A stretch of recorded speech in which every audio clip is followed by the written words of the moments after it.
I can connect the brackets with the arch wire, and over time the arch wire will move the teeth into the desired position. Hi everyone, I'm Dr. Jaclyn and I'm a general dentist with Dental Designs Singapore. Today we're going to talk all about dental braces, so if that's something that interests you, please stick around for the rest of the video.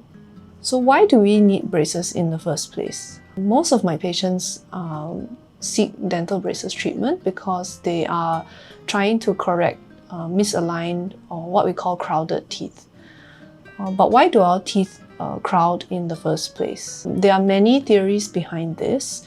A very strong influence on the alignment of your teeth is your genetics. So if your parents, relatives or siblings have crooked teeth, there is a strong chance that you will have them as well.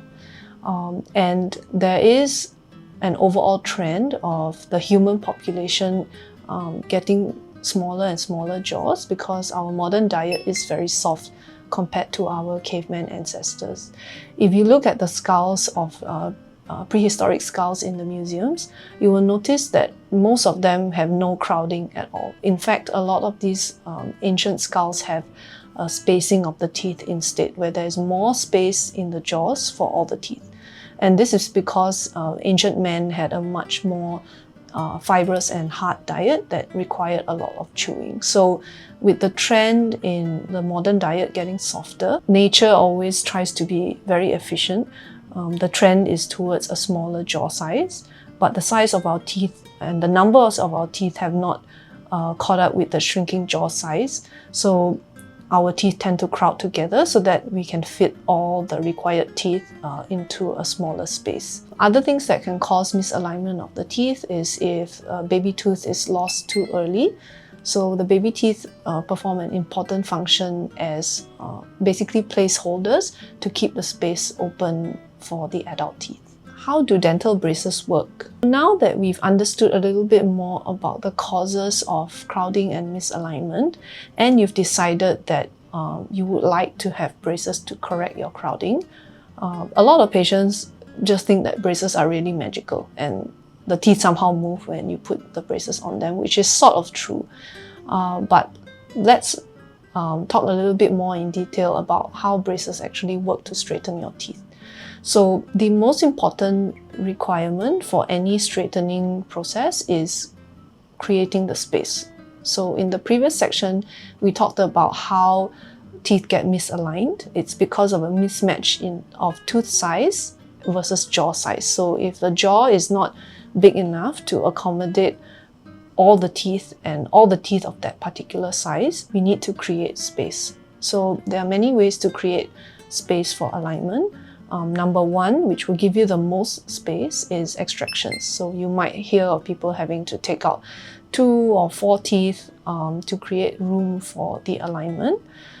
Extractions will give you the most amount of space compared to the second method, which is interproximal reduction, or what is commonly shortened to IPR.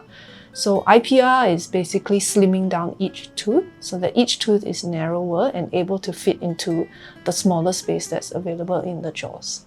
We are limited in terms of how much we can safely do, because when you slim down the teeth, you don't want to remove all the enamel from the surface that you are treating. So generally, I would say IPR can give you about 0.5 millimeter of space shared between 2 teeth. And the last way of getting space is expansion or proclination. So expansion basically means you push the teeth out to a wider circumference. Proclination means you tip usually the front teeth forward. So that will also give you a wider distance or a wider arc in which to position your teeth. So expansion and proclination is limited by the position of the roots of our teeth inside the jawbone. So you don't want to overdo this expansion or proclination, because that can mean that you push the roots out of the jaw. In certain cases, you have to be quite careful about doing too much expansion or proclination, because it can create unsightly effects. So at the end, if the front teeth are sticking out too much, that's not a very nice look. And also some patients have really thin bone on the sides of the jaw. So if you have really thin bone, there's only so much that we can move the teeth before you start pushing the roots out of the bone. So once you have created the space, either through extraction of teeth, through IPR, or through expansion and proclination, you still need an appliance to move the teeth into the ideal position. So that is where braces will come in.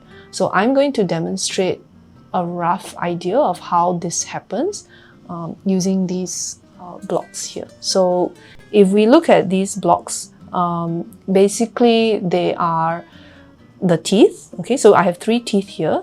And if you look at the ribbon, this ribbon is basically the arch wire.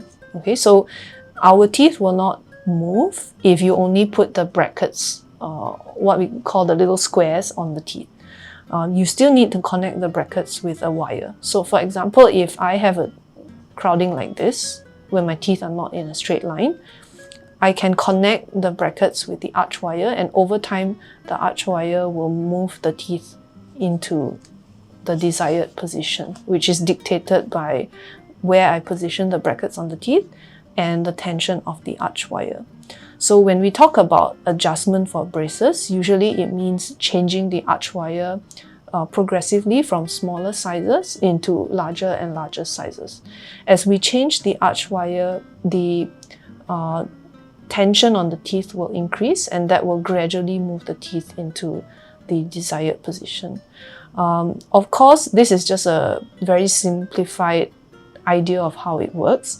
To assist the movement to happen, sometimes we need other auxiliaries like rubber bands and a whole host of other things. So it really depends on the case.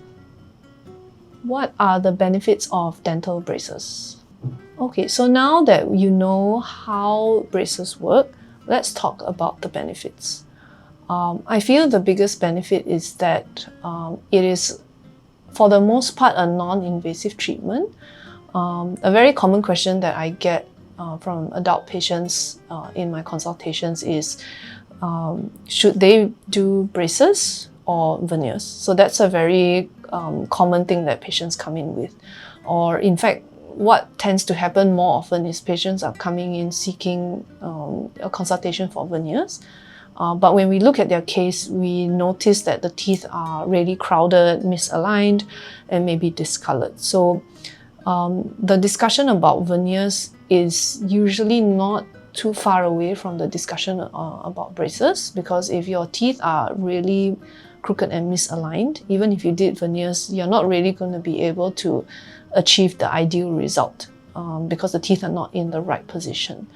Or even if you can somehow make it work, it would mean cutting a lot more tooth structure than what would need to be done if the teeth are all nicely aligned. So the main benefits are having a more aesthetic and attractive smile.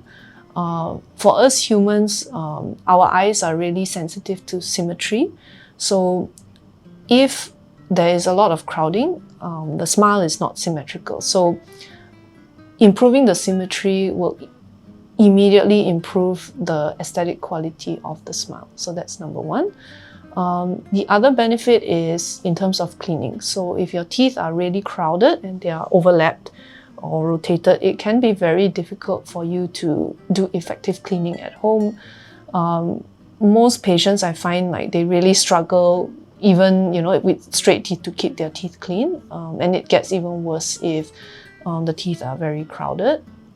And there are some patients who are missing teeth, maybe like a back tooth, and they're considering maybe replacing that tooth with an implant. But if the teeth around the space, that means the neighboring teeth or even the teeth that are on top of that space are not in the right place, it will make the placement of the implant compromised, okay, because you may not be able to place it in the ideal position, or it will compromise the space for the ideal implant crown. So if, for example, you've lost the tooth for many years, the tooth on top of that space may drift downwards, and that will mean that your future implant crown will be much shorter than what it should be ideally. If the teeth on either side of the gap are tilted in or rotated in a weird way, it can also encourage food to get trapped around the future implant crown. So for a lot of adults, they may not immediately think that they need braces, but the discussion may come up when we are talking to them about other treatments which they are interested in, for example, veneers or implants. This is to facilitate, the most ideal aesthetic result, and also to create like an implant crown that is hygienic and easy for the patient to clean. So those are the main benefits of braces, which is aesthetic and function. If you would like to see if fixed braces or Invisalign is suitable for you, I encourage you to book a consultation with me at Dental Design so we can discuss this further and to make sure that you get the best information available to you. I look forward to seeing you at Dental Designs really soon. Bye!